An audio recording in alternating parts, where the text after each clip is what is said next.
Hello les mangavores! Cette semaine est un peu spéciale car c'est la semaine européenne pour l'emploi des personnes handicapées. Et je me suis dit que, tout comme pour le thème du harcèlement, on pouvait en parler à travers ce que l'on aime, les mangas et les animés japonais. Je vais donc vous présenter différentes œuvres qui abordent le handicap, parfois de façon légère, parfois plus intense. Et pour commencer, j'avais envie de vous parler d'un manga court mais extrêmement touchant. Shino ne sait pas dire son nom.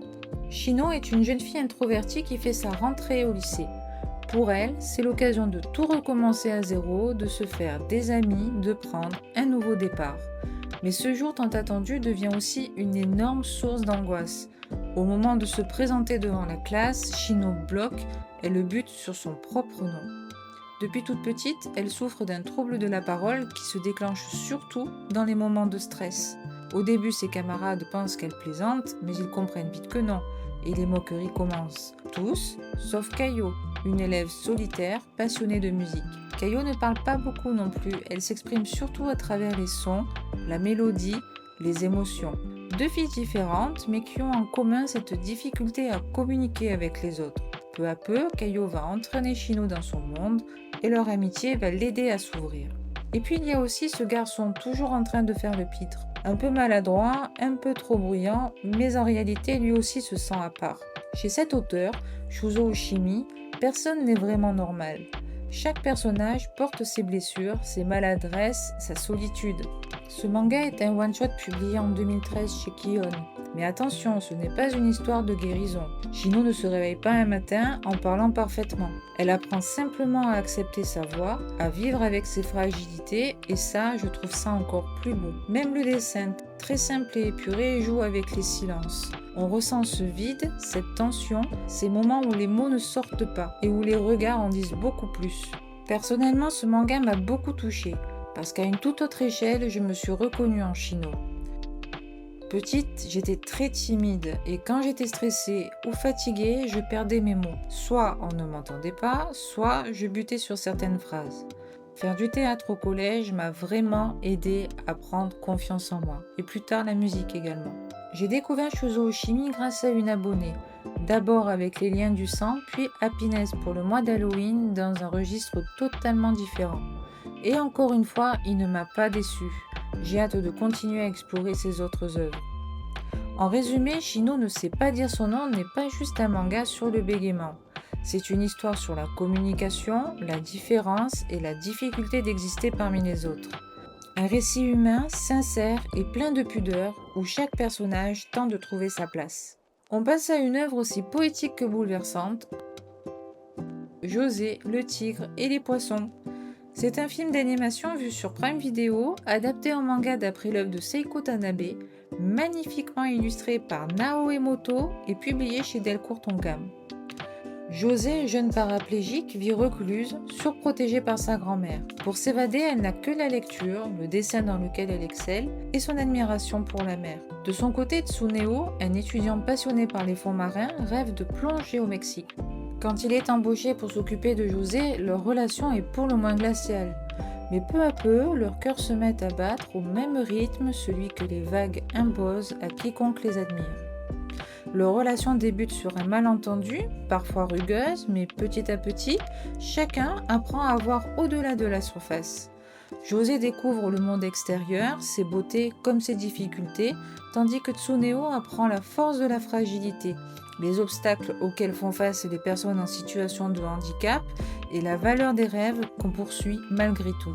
Ce qui m'a profondément touchée dans cette œuvre, c'est bien sûr la force de José, mais surtout son évolution. Elle va peu à peu baisser sa garde, briser sa carapace, et celle qui se croyait prisonnière de sa condition va se libérer, jusqu'à devenir une source d'inspiration pour le jeune homme. Sa situation n'est jamais idéalisée, mais jamais non plus traitée avec pitié. José veut vivre, aimer, voyager et surtout être libre. Tsuneo, quant à lui, est courageux et lumineux. Prêt à tout pour réaliser son rêve, il affronte les épreuves avec cette énergie qui le caractérise. Mais je ne veux pas vous spoiler. C'est une ode à la vie, à la différence et à la dignité des personnes handicapées qui veulent exister pleinement dans un monde pas toujours adapté à elles. Le tout porté sur des dessins d'une tendresse incroyable et une histoire qui reste longtemps dans les cœurs. Promenons-nous dans l'espace. Cette fois, on met en lumière un manga très récent signé Inohiko Doronada et publié chez Glénat. Kobayashi, un lycéen au look de rebelle, est en difficulté scolaire depuis des années. Après les cours, il enchaîne les petits boulots qu'il n'arrive jamais à garder, jusqu'au jour où un nouvel élève arrive au lycée, Uno. D'abord déconcerté par son comportement atypique, il parle fort, semble mal à l'aise quand il y a trop de monde ou face à une situation imprévue, Kobayashi va peu à peu se laisser inspirer par lui. Il découvre qu'Uno, malgré ses difficultés, avance grâce à de nombreux petits rituels. Et de là va naître une amitié aussi inattendue que touchante. Ce manga est le tout premier titre en France de Inohiko Doronada. 4 tomes sont prévus au total, mais il a déjà remporté 2 récompenses majeures. Le prix Manga Taisho 2024 et le prix Konomanga ga Sugoi 2025. Autant dire que ce premier volume a déjà marqué les esprits. Pour moi, c'est encore un coup de cœur et j'attends la suite avec impatience. C'est une histoire d'amitié entre 2 personnes que tout semble opposées, alors qu'en réalité, elles se ressemblent bien plus qu'on ne le pense. L'un paraît rebelle, l'autre candide. Mais ensemble, ils apprennent à se comprendre, à s'accepter et à avancer. L'auteur aborde avec beaucoup de justesse et de pudeur ce qui évoque un trouble du spectre autistique chez Uno et un possible trouble de l'attention chez Kobayashi, sans jamais les nommer, et c'est ça qui rend l'œuvre si belle. On ne cherche pas à étiqueter ou à guérir, mais à vivre avec, à mieux se connaître et à accueillir la différence. Certains passages m'ont bouleversée. Je pense à une directive particulière notée par Uno dans son petit carnet, ou à ce que pense Kobayashi de lui-même, persuadé d'être idiot alors qu'il perçoit simplement le monde autrement. Ce regard sur soi, cette empathie, c'est ce qui m'a le plus touchée. Comme pour Shino ne sait pas dire son nom, on retrouve cette volonté de parler sans expliquer, de montrer sans juger. Et encore une fois, l'entourage joue un rôle essentiel dans la façon dont chacun peut s'épanouir. Place à un conte moderne aussi attendrissant qu'inspirant, Ranking of Kings de Sosuke Toka, publié chez Kion, adapté en animé, visible sur Crunchyroll. Boji, jeune prince sourd et muet, est destiné à devenir roi. Mais dans un royaume où la force physique est synonyme de pouvoir, personne ne croit en lui. Pourtant, derrière son apparente fragilité, Boji cache un courage immense et une grande pureté de cœur. Accompagné de son fidèle ami Ombre, il se lance dans une aventure pour prouver qu'un roi digne ne se définit pas par la force, mais par la bonté. Ranking of Kings est une œuvre pleine de valeurs humaines.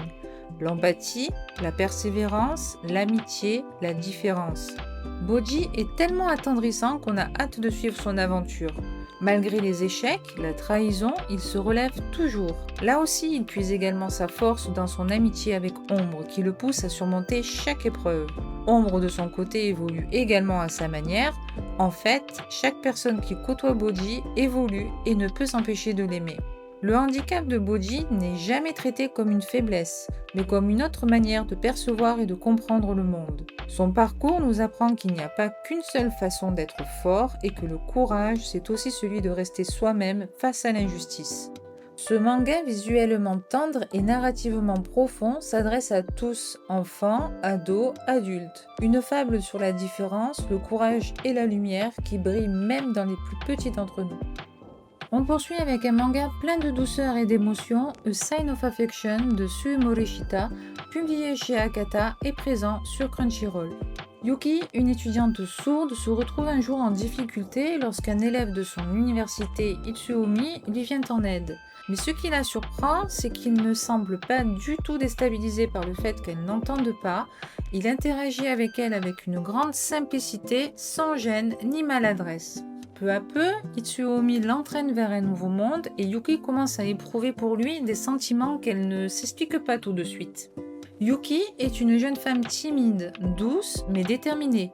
Elle suit ses cours dans une université ordinaire et communique en langue des signes, en lisant sur les lèvres ou parfois en écrivant sur son téléphone quand la situation devient trop compliquée.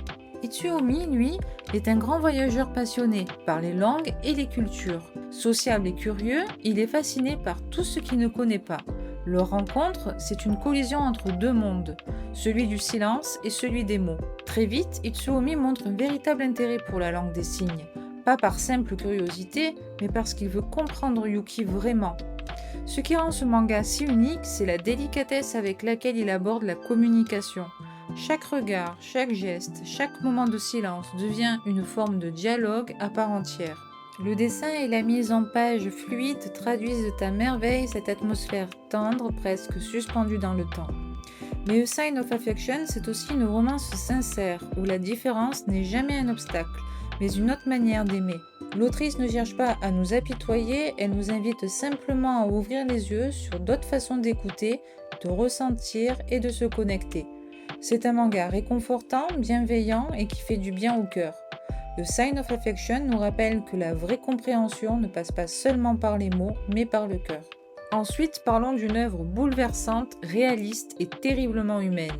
Perfect World de Rie Haruka, publié chez Akata. Tsugumi retrouve par hasard son amour de jeunesse, Itsuki, lors d'un dîner professionnel.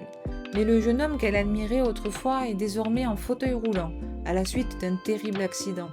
D'abord déstabilisée, Tsugumi va peu à peu redécouvrir celui qu'elle aimait, mais sous un nouveau regard, un regard empli d'admiration, de respect et surtout d'amour sincère. Perfect World n'est pas une romance classique, c'est un manga qui parle de handicap moteur, de rééducation, d'accessibilité, mais aussi de culpabilité, de résilience et de reconstruction. L'autrice nous montre sans détour la réalité du handicap, les obstacles physiques, les jugements, mais aussi la difficulté pour les proches d'accepter une situation nouvelle. Ce que j'aime profondément dans cette œuvre, c'est que Rie Haruka met en avant la force des émotions, la complexité des choix de vie et la beauté de l'amour quand il devient un soutien mutuel. Je ne vous cache pas qu'à certains moments, j'avais envie de les secouer à tour de rôle en leur disant « Mais enfin, tu ne comprends pas ?» Perfect World est une histoire d'amour, mais surtout une leçon de vie. Et enfin, voici Nos yeux fermés d'Akira Sasso, un one-shot publié chez Pika abordant la cécité avec beaucoup de sensibilité et d'optimisme. Le manga se concentre sur la rencontre de deux personnages que tout semble opposer, là encore. Chihaya, une jeune femme voyante mais extrêmement pessimiste, bourrue et aigrie par une vie difficile, un père alcoolique, des petits boulots durs, elle est fermée au monde et aux autres. Et Ichitaro, un jeune homme non-voyant qui, malgré son handicap, déborde de joie de vivre, d'optimisme et de curiosité pour le monde qui l'entoure. Leur rencontre se fait accidentellement lorsque Chihaya heurte la canne d'Ichitaro. À partir de ce moment, le jeune homme s'efforce d'entrer dans la vie de la jeune femme, pour lui montrer le monde sous un autre jour, une perspective où le bonheur est un choix et non une fatalité. Ce manga aborde la cécité de manière réaliste, mais ce qui fait également la force de cette œuvre, c'est la personnalité d'Ichitaro, son optimisme contagieux. Il nous invite à voir le monde autrement qu'avec ses yeux et à trouver la beauté dans la simplicité et dans les petits bonheurs de la vie. Il n'aide pas pour être aidé, mais sa joie de vivre et sa bienveillance envers chaque personne finissent par tisser un réseau de soutien solidaire autour de lui. Un hymne à la tolérance et à l'acceptation des différences. Voilà les mangavores, cette semaine nous a montré encore une fois que les mangas peuvent être bien plus qu'un simple divertissement. Ils peuvent ouvrir les yeux, apaiser les cœurs et changer notre regard sur les autres. Chaque œuvre nous a rappelé une chose essentielle. Le handicap ne définit pas une personne, il fait simplement partie de son histoire. Alors prenez soin de vous et des autres, la différence est ce qui rend le monde beau. J'espère que cette vidéo vous a plu, dites-moi en commentaire quel titre vous a le plus touché. Et n'oubliez pas de vous abonner à la chaîne et de liker la vidéo si elle vous a plu. Pour vous, c'est un petit pouce bleu, mais pour moi, c'est un grand coup de pouce pour continuer à partager ma passion pour les mangas et les animés. A bientôt pour une prochaine vidéo. Bonne soirée les mangavores!